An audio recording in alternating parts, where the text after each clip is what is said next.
नमस्कार जय जगन्नाथ। आज नुआ एक ब्लॉग को मोर स्वागत। आज सोमवार घर पूजा सरला। घर पूजा सरला पर आज मंदिर गलु। सब प्रति सोमवार तो मंदिर जाऊ। मंदिर जाकि माने प्रथम वृषभ को बेलपत्र अर्पण करूँ, तापर बाबा को दर्शन कलु। बाबा को पूजा भल भाव माने सारिलु। आ बाबा आपण मानक बहुत भल रखते, खूब माने बहुत आशीर्वाद आपण मानक माने दौंतु। तापर आपण मैंने तो जानी जगन्नाथ महाप्रभु आम पाखरे अच्छा भी दर्शन कलु। तापर घरे आसिलु। अरुआ प्रसाद प्रस्तुत हो जाता। अरुआ प्रसाद माने सुनार थाली पकईदेलु। तापर अरुआ प्रसाद देदेलु। तापर डालमा प्रस्तुत होता देखु।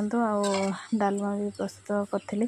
डालमा माने अरुआ भात को डालमा बहुत स्वादिष्ट और बहुत यूनिक तार लगे था। गोटे कॉम्बिनेशन डालमा होता।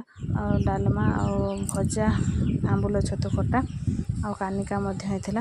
आम मैंने भल भाव बहुत टेस्टी और बहुत भाव भल भाव खाइलु। दिन आज एमती गला। वीडियो केमती लगुच निश्चित कमेंट जरिए लाइक करेंगे, शेयर करेंगे, सब्सक्राइब करेंगे। जय जगन्नाथ।